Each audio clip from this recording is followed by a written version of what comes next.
Avril 2018. Les communes ivoiriennes de Faké-Sédougou et de Korogo signent officiellement un partenariat avec respectivement les MRC d'Argenteuil et de Marguerite-Diouville dans le cadre du programme des partenaires municipaux pour l'innovation en développement économique local, en abrégé PMIDEL, un programme démarré 2 ans plus tôt. Arrivé au terme de son premier quinquennat, c'est l'heure de faire le bilan. J'avoue que ça a été beaucoup. Nous avons beaucoup appris au niveau des formations. Il y a eu plusieurs formations. Formations sur, je dirais, le développement communal. Comment booster, comment impliquer la population dans le développement local. Ces formations nous ont vraiment beaucoup appris et à l'issue, on est passé à la phase pratique. Financé par le gouvernement du Canada à travers Affaires mondiales Canada AMC, soit pour une durée de 5 ans, le programme vise à soutenir la croissance économique durable à l'échelle locale par le renforcement de capacités des gouvernements locaux dans certains pays d'Asie, d'Afrique et d'Amérique. En Côte d'Ivoire, le programme a été mis en œuvre par la Fédération canadienne des municipalités FCM, en partenariat avec l'Union des villes et communes de Côte d'Ivoire, UVICOSI.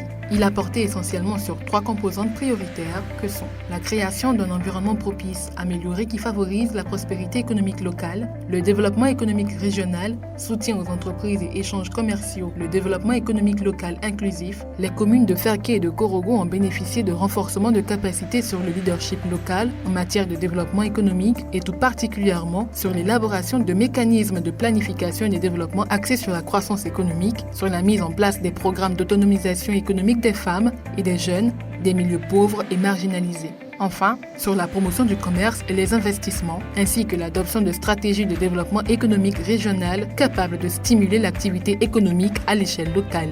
Si toutes ces actions semblent apporter un plus aux communes bénéficiaires, le PMIDEL a mis une cerise sur le gâteau. Je dirais que la cerise sur le gâteau, c'est le fonds d'innovation qui a permis de financer les jeunes et les femmes.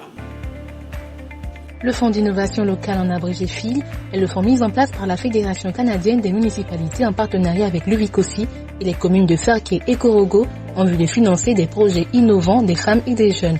En gros, c'est le volet du programme qui fournit des subventions et une expertise technique aux communes bénéficiaires au programme. Des subventions non remboursables pouvant aller jusqu'à 15 000 $ canadiens, soit 6 500 000 francs CFA, avec pour objectif de contribuer à la réduction de la pauvreté et à la prospérité communautaire. Pour comprendre à quel point le FIL financé par Affaires mondiales Canada a impacté la vie de nombreux bénéficiaires, nous vous emmènerons à découvrir certains parmi eux. Commençons par Korogo, la capitale du Poro, située à 635 km au nord d'Abidjan. Avec son célèbre mont Korogo, la ville comptait 243 048 habitants en 2014, dont la majorité est jeune. Une jeunesse qui se tourne peu à peu vers l'entrepreneuriat après une décennie de crise. C'est le cas d'Élisée Koné, diplômée de l'université Peleforo Gonkoulibaly de Korogo, et ses amis qui ont fondé la Maison des légumes, un projet de production de tomates hors sol. Mais les difficultés et les défis ne sont jamais trop loin. Comme vous avez pu le remarquer, sur les tomates, nous sommes à 2 mois, 2 semaines. Et voilà la taille que ça donne. Certes, c'est joli, mais ce n'est pas vraiment la taille en termes techniques, ce n'est pas vraiment la taille normale. Voilà, déjà, nous devions atteindre une taille jusque peut-être là. Voilà, mais jusqu'à présent, nous sommes encore là. C'est-à-dire ça joue non seulement sur la production et sur le développement des plantes. Voilà, nous attendons vraiment cet argent pour couvrir les abris afin d'atteindre les résultats que nous sommes fixés. Aujourd'hui, la plantation de la Maison des légumes présente un autre visage. Ces difficultés sont un lointain souvenir et la Maison des légumes regarde le futur avec assurance grâce à l'apport du FIL. Donc aujourd'hui, grâce au financement que nous avons reçu du FIL, nous avons pu couvrir 5 abris. 5 abris. Ce financement nous permet de pouvoir diminuer les attaques des ravageurs, et les insectes et autres. Et puis en même temps, de pouvoir protéger aussi nos plantes par rapport à la pluie. Et puis par rapport, on va dire, quand il fait trop chaud. Voilà. Et puis ce financement aussi nous permet de pouvoir récolter nos tomates sur une période d'au moins 2 mois, sinon 3 à 4 mois. Alors qu'en temps normal, quand nous faisions les récoltes, à peine 1 mois et puis on ne peut plus récolter. Quelquefois même on n'atteint pas le mois. En plus de la couverture des serres, la maison des légumes s'est dotée d'un groupe électrogène qui lui permet d'irriguer ses plantes, aussi d'un tricycle pour le transport des récoltes. Le président de l'association exprime sa reconnaissance aux partenaires. Donc nous voulons remercier le FIL à travers la Fédération canadienne de municipalités et puis qui nous a donné ce financement-là. Et nous voulons vraiment leur dire merci. Vous voyez, quand vous-même vous rentrez sur le champ aujourd'hui, vous êtes content. Tout ça, c'est grâce au FIL.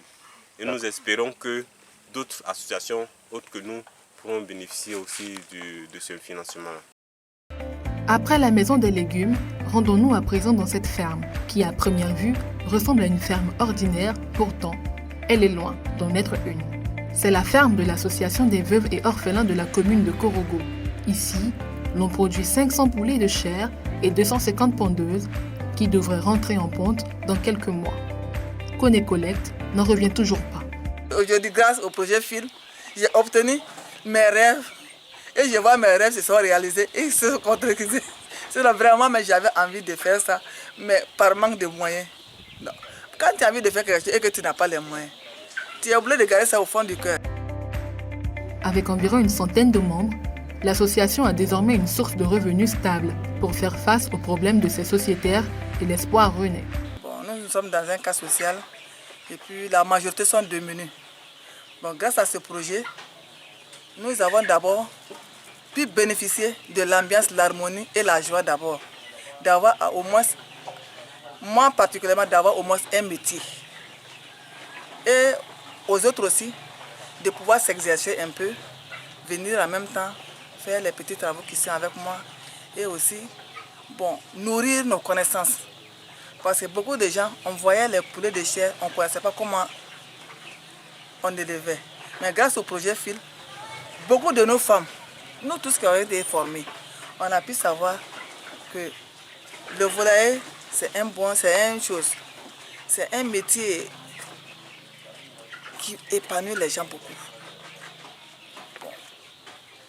Grâce à ça aussi, nous avons bénéficié. Les enfants, d'autres ont pu réaliser. Nos gars ont pu réaliser un peu de commerce. D'autres aussi ont pu survenir à leurs besoins afin de pouvoir faire partir leurs enfants à l'école. Bon, après le premier financement, on a eu une bande de 500. Et grâce à Dieu, tous les 500 poussins devenus poulets ont été écoulés. Et en même temps, on a relancé la deuxième bande qui est sur le site encore. Donc on peut le bon que ça avance et que ça donne de meilleurs revenus au lendemain. Rendre autonome la femme, c'est aussi lui donner une formation de qualité. C'est le défi que souhaite relever la direction régionale de la Chambre des métiers et de l'artisanat de la région du Poro, située à Korogo. Ici, 100 jeunes filles sont en formation alternée au métier de la couture pour plusieurs raisons. Nous avons nourri l'idée depuis des années et simplement nous cherchons quelqu'un qui pouvait nous aider à financer. Le FIL s'est intéressé à notre projet et ils ont bien voulu financer ce projet. J'aurais déjà à l'entame dit merci à tous ceux qui ont cru en nous, tous ceux qui ont cru en notre projet et qui ont bien voulu investir de l'argent pour que nous puissions former 100 jeunes filles de la commune de Korogo dans le renforcement des capacités en couture. Il faut dire que ces jeunes filles étaient laissées pour compte. Elles se trouvaient dans des ateliers qui n'ont pas le temps nécessaire à la formation des apprenants. Les machines sont vétustes, les patrons n'ont pas suffisamment de temps à consacrer à la formation d'un apprenti. Nous nous sommes dit, ces filles-là, dans le cadre de notre propre promotion au niveau des artisans, dans le cadre du PND, la République de Côte d'Ivoire, qui demandait que les ressources humaines soient formées ait la capacité nécessaire pour pouvoir accroître l'économie nationale. Voilà pourquoi le projet a été rêvé et on a cru en nous. Et aujourd'hui, ce rêve est devenu une réalité. Il faut dire que la cible, c'était des filles vulnérables, issues de familles pauvres, qui n'ont même pas les moyens aussi d'assurer leur formation. Aujourd'hui, le président est fier de présenter ses installations, mais aussi ses stagiaires déjà en formation, et les perspectives sont bonnes. Nous avons aujourd'hui l'équipement que vous allez voir. Nous avons des machines de nouvelle génération qui sont très appropriées aux travaux de couture actuels. Ces filles, très enthousiasmées, sont fières d'avoir des outils qui leur permettent d'être à la page de la nouvelle technologie. Au départ, nous avons prévu 100. Aujourd'hui, nous sommes à 150. Cela, déjà, c'est un bon indicateur pour nous. Concernant ce centre, la répercussion sur leur vie n'est plus à démontrer. Parce qu'elles seront bien formées, elles ont des formateurs vraiment qui sont à la hauteur, un centre bien équipé. Je vais déjà vous dire que ce centre n'existe pas encore dans la zone des savanes. C'est la première fois qu'on aura un atelier de ce genre. C'est une formation en alternance. Elles ont la possibilité de travailler avec leur patron. Elles viennent ici renforcer leurs capacités. Voilà pourquoi je dis une fois de plus, merci. Merci à tous les responsables du fil. Merci à tous ceux qui ont bien voulu croire en notre projet. Merci à l'UVIC aussi. Merci à tous les responsables qui se trouvent de l'autre côté au Canada. La mangue fait partie des fruits d'exportation de la Côte d'Ivoire. Avec une production annuelle de 150 000 tonnes, représentant 4% du PIB, elle est le troisième fruit exporté par le pays, derrière la banane et l'ananas, et plus de 10 millions d'euros de revenus dans les zones du Nord où elle est cultivée. D'ailleurs, le pays est le premier exportateur d'Afrique de l'Ouest vers l'Union européenne et le troisième après le Brésil et le Pérou. Paradoxalement, on transforme à peine 2% de sa production. Même si certaines entreprises parviennent à la transformer, l'exportation du produit fini demeure une difficulté majeure à cause des certificats nécessaires pour accéder au marché international. Une frange d'entrepreneurs trouve le coût onéreux. C'était le cas de Chak, directeur général de l'entreprise Cobeco, spécialisée dans la transformation de la mangue séchée ou déshydratée. Aujourd'hui, grâce au financement du fil, il débute la campagne avec confiance. Il faut dire que nous avons commencé nos activités depuis 2016-2017. Sans certification, c'était compliqué en ce qui concerne le marché. Nous étions obligés de vendre en détail sur le marché local ou carrément c'est de la sous-traitance. Quand on vend localement, mais quand on sous-traite, c'est pratiquement, je vais dire quoi, la moitié du prix normal qu'on peut ou qu'on doit avoir. Et puis on travaillait juste en fonction des petites commandes qu'on avait. Donc on n'utilisait pas notre équipement en plein temps. La production n'était pas aussi assez grande, le temps de production n'était pas aussi élargi. Et aujourd'hui, grâce à la certification, avant même le début de la campagne, nous avons des commandes fermes qui ont fait pratiquement doubler notre production. Pareil pour le chiffre d'affaires. Cela va donc amener nos employés qui ont bien sûr augmenté à travailler un peu plus longtemps l'année. Les pisteurs, ceux qui vont chercher la mangue en brousse, qui travaillaient en principe 45 jours, vont maintenant de mars jusqu'à fin juillet, sinon même mi-juillet, quand on a encore de la matière première. C'est aussi le propriétaire du verger qui gagne. Avant, on l'a dit, c'est seulement 40% de la mangue qui est exportée, le reste pourri pratiquement dans les vergers où est bradé et vendu à des prix dérisoires. Et c'est tout ce que nous transformons grâce à la certification. Nous sommes même en train de penser à agrandir notre équipement de production parce qu'avec tout ce qu'on a comme commande, c'est pas évident que notre four aujourd'hui puisse nous permettre de remplir tous ces cahiers de charges.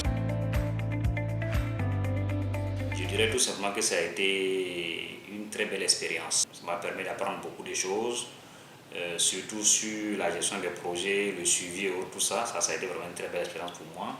Au plan humain aussi, ça a été vraiment une très très belle expérience au plan humain. Ça nous a permis de nous frauder à d'autres personnes, d'échanger avec d'autres personnes qui ont d'autres compétences et en tout cas d'élargir notre réseau de connaissances. Pour les populations, ça a été un véritable soulagement. Un véritable soulagement, on a senti que le besoin était là. Le besoin était là et le PMIDEL est venu combler ce besoin. Pour ce qui est des projets FIL, joie qui se lit sur le visage de tous les promoteurs. Et quand on voit ça, ça n'a pas de prix. Ça n'a pas de prix. Je prendrai parmi mes projets, un des projets qui m'a le plus marqué, c'est le projet CI20, qui est le projet d'élevage de poules pondeuses et des poulets de chair des femmes de l'ONG Action Divine, qui est une ONG constituée de veuves. Et ce qui est plus intéressant chez elles, c'est que leur projet est accepté au moment où la Covid, franchement, est en train où nous connaissons les effets dévastateurs de la Covid. Les effets de la Covid, tant au plan économique qu'au plan humain. Et c'est en ce moment que le projet de ces femmes, considérées comme couche vulnérable, arrive. Et vous ne pouvez pas comprendre le soulagement que ça leur a apporté. Pour preuve, avec la première bande de poulets qu'elles ont pu prendre, qui était constituée de 500 poulets de chair et de 250 pondeuses, pour la fête de Pâques, elles ont pu écouler en 2 jours tous les 500 poulets de chair. Comme la maison des légumes, la ferme des veuves et orphelins ou encore le centre de formation alternée Ecobeco, plusieurs autres projets ont vu le jour à Korogo comme à Ferké grâce au FIL. Parlons de Ferké, commune située à 55 km de Korogo, capitale de la région du Tchologo, la ville comptait 8601 habitants en 2014. Ville frontalière du Burkina Faso et du Mali, les réalités d'ici ne sont pas différentes de celles de Korogo. Ici, comme à Korogo, le FIL a fait parler de lui. Effectivement, ici à Ferké, le FIL a réalisé 3 projets. Pour le vérifier, rendons-nous à Kafalovogo, ce village devenu un quartier de la ville.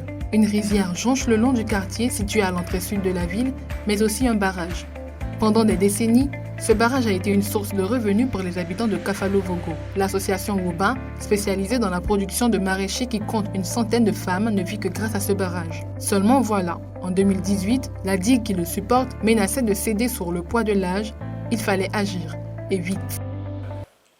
Il y a eu une franche collaboration entre les autorités locales, notamment le maire de la commune de Ferké-Sédougou et les partenaires pour la mise en œuvre du programme PMIDEL, notamment le l'IVICOSI, la FCM. Et cette franche collaboration a permis d'avoir des résultats conséquents au niveau de la commune de Ferké-Sédougou à travers le Fonds d'innovation locale, le FIL. J'en veux pour preuve, lorsque le barrage de Kafalovogo a cédé, le maire de la commune de Ferké-Sédougou a préfinancé les travaux sur fonds propres en attendant que le fonds FIL se dégage pour venir effectivement achever les travaux. On peut noter que cela a permis effectivement de sauver 350 emplois, essentiellement des femmes qui sont autour de ce barrage. Je voudrais aussi signaler la participation